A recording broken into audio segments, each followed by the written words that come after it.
Assalamualaikum warahmatullahi wabarakatuh. Halo rekan-rekan semua, kembali lagi dengan saya Ramdan Hidayat Ma'ruf dari kelas MJ 203.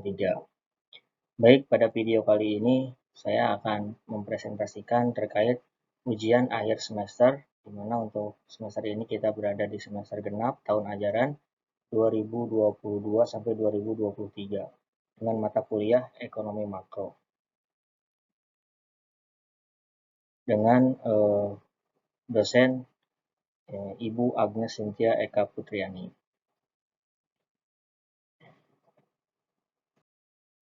Baik, berikut adalah soal ujiannya.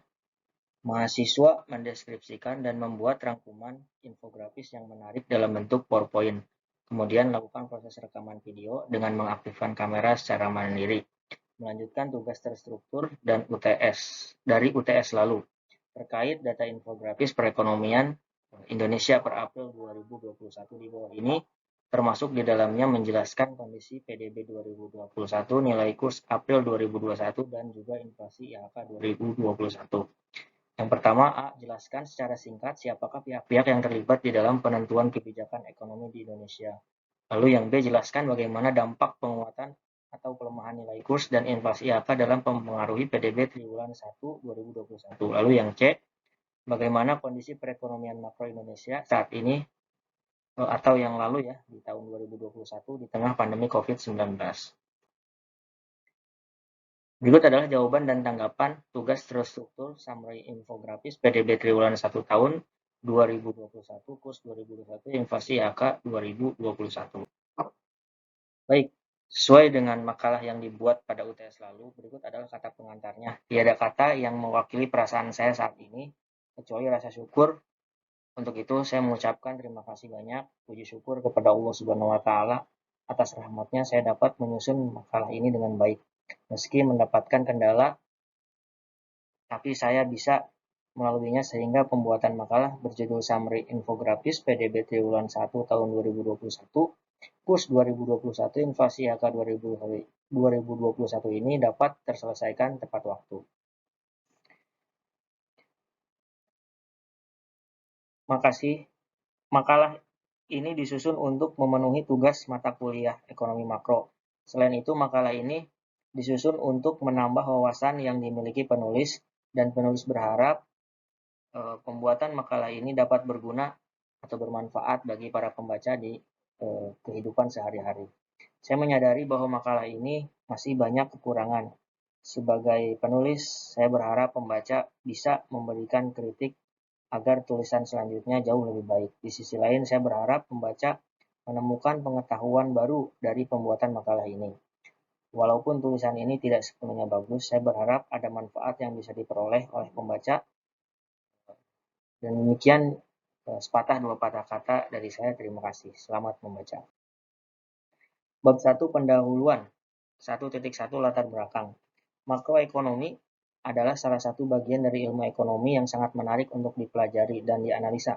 Makroekonomi mempelajari dan menganalisa tentang transaksi dan permasalahan ekonomi secara menyeluruh, di mana salah satu permasalahan yang dipelajari dalam makroekonomi yaitu mengenai ekonomi terbuka dan keseimbangan internal dan eksternal dalam ekonomi terbuka. Beberapa hal yang erat hubungannya dengan efek kegiatan ekonomi dalam makroekonomi dibicarakan dalam makalah ini. Makalah ini akan mengupas tentang pemahaman penulis terkait data infografis perekonomian Indonesia per April 2021.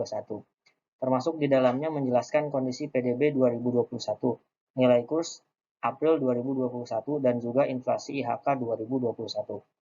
Infografis adalah cara paling efisien untuk menyajikan data dan informasi dalam format yang lebih mudah dicerna. Istilah infografis diambil dari bahasa Inggris. Infografik, yaitu perpaduan dari kata information dan grafik.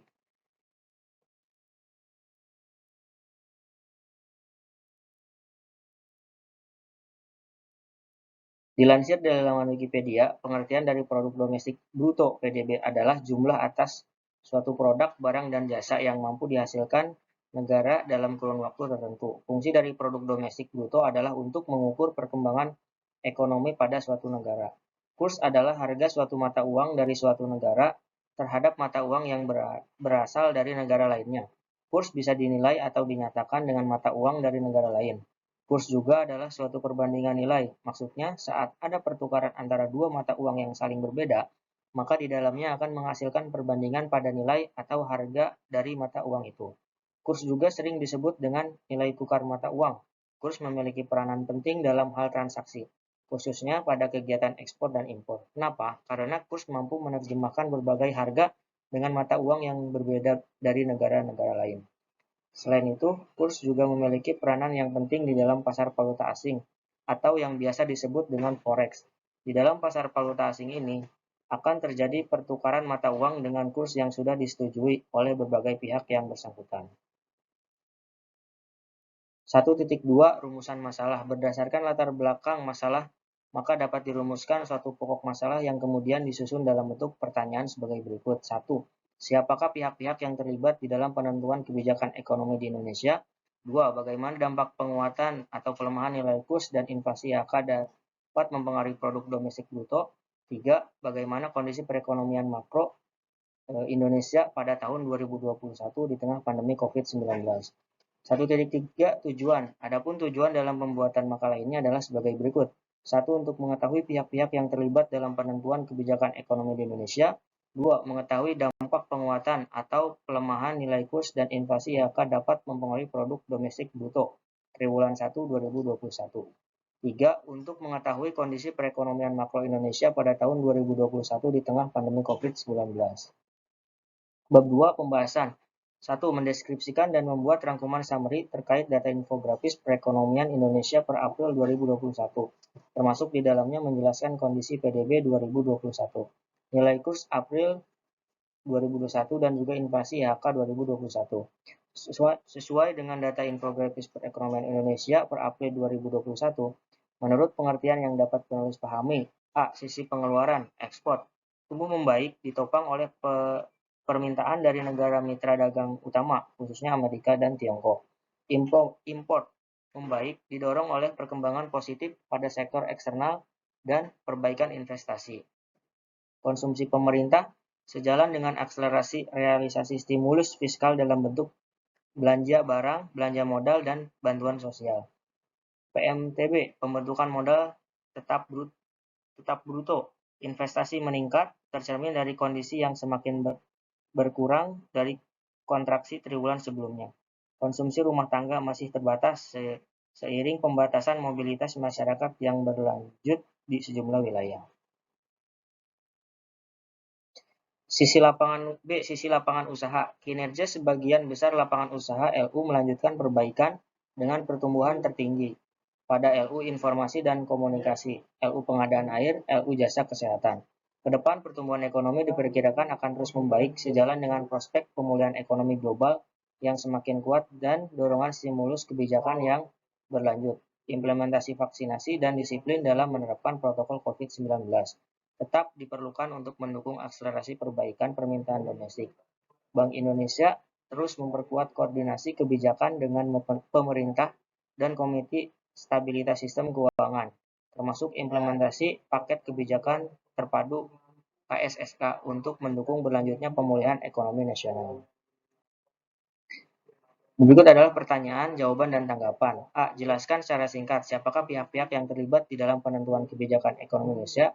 Sesuai dengan materi yang dipelajari dan disusun di Google sebelumnya, penulis menemukan pihak-pihak yang terlibat dalam penentuan kebijakan ekonomi di Indonesia sebagai berikut.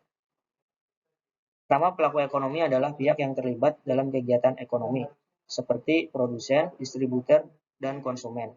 Berdasarkan diagram aliran berlingkar, pelaku ekonomi dapat dikelompokkan menjadi 4 pihak, yaitu rumah tangga, perusahaan, pemerintah, dan masyarakat luar negeri. Pelaku ekonomi dapat dibedakan menjadi 1. Rumah tangga yang memiliki peran sebagai produsen dan konsumen. Dan kedua, perusahaan yang memiliki peran sebagai produsen, distributor, dan konsumen. Yang ketiga, pemerintah yang memiliki peran sebagai pengendali dan pengatur dalam membuat kebijakan untuk kegiatan ekonomi seperti penetapan pajak, subsidi, maupun pembuatan undang-undang yang terkait dalam perekonomian. 4. Masyarakat luar negeri yang memiliki peran sebagai produsen, distributor, dan konsumen di tingkat regional dan global. Dan berikut adalah referensinya. B. Jelaskan bagaimana dampak penguatan atau pelemahan nilai kurs dan inflasi IHK dalam mempengaruhi PDB triwulan 2021. Berdasarkan data Badan Pusat Statistik, inflasi indeks harga konsumen pada 2021 tetap rendah dan berada di bawah kisaran sasaran 3,0%. Inflasi IHK 2021 tercatat sebesar 1,87%, meningkat dibandingkan dengan inflasi IHK 2020 sebesar 1,68%. Inflasi yang rendah pada tahun 2021 tersebut dipengaruhi oleh permintaan domestik yang belum kuat sebagai dampak pandemi COVID-19, pasokan yang memadai, dan sinergi kebijakan Bank Indonesia dan pemerintah, baik di tingkat pusat maupun daerah dalam menjaga kestabilan harga. Inflasi IHK Desember 2021 tercatat sebesar 0,57%. Inflasi tersebut meningkat dari bulan sebelumnya sebesar 0,37% dan lebih tinggi dari rata inflasi Desember 5 tahun sebelumnya sebesar 0,51%. Meningkatnya tekanan inflasi IHK di akhir tahun didorong oleh kelompok inflasi Volatile Food and Administration Price. Inflasi ini tercatat 0,16%, relatif stabil dibanding inflasi bulan sebelumnya sebesar 0,17%. C. Bagaimana kondisi perekonomian makro Indonesia saat ini atau sebelumnya di tahun 2021 di tengah pandemi COVID-19. Perkembangan COVID-19 mempengaruhi inflasi pada tahun 2021. Inflasi 2021 yang rendah dipengaruhi inflasi inti yang tercatat sebesar 1,56%, sedikit menurun dibandingkan inflasi inti tahun sebelumnya. Rendahnya inflasi ini terutama dipengaruhi oleh belum kuatnya permintaan domestik seiring dengan kebijakan pembatasan mobilitas yang harus ditempuh untuk mencegah penyebaran COVID-19 di tengah pengaruh tekanan harga global ke domestik yang minimal. Di sisi lain, kebijakan Bank Indonesia tetap konsisten menjaga ekspektasi inflasi terjangkau sesuai sasaran dan stabilitas nilai tukar sesuai dengan fundamentalnya. Sejalan dengan peningkatan mobilitas masyarakat, pasca pelonggaran kebijakan pembatasan mobilitas. Bab 3. Kesimpulan. Pada tahun 2021, Indonesia mengalami pandemi COVID-19 yang mengakibatkan kondisi produk domestik bruto (PDB) terhadap perekonomian di Indonesia cukup menurun dibandingkan tahun 2020. Keadaan tersebut disebabkan meningkatnya inflasi dan aliran masuk modal asing yang meningkat karena kenaikan nilai tukar mata uang Indonesia terhadap negara lain. Tingginya inflasi menyebabkan daya beli masyarakat menurun, khususnya masyarakat dengan pendapatan yang rendah. Peningkatan permintaan musiman selama bulan Ramadan dapat menyebabkan inflasi. Semua kebijakan yang telah dirancang pemerintah memiliki tujuan agar pendapatan pada produk domestik bruto mengalami peningkatan maupun stabil. Dan berikut adalah daftar pustakanya. Baik, mungkin itu yang bisa disampaikan. Kurang lebihnya mohon maaf. Terima kasih. Assalamualaikum warahmatullahi wabarakatuh.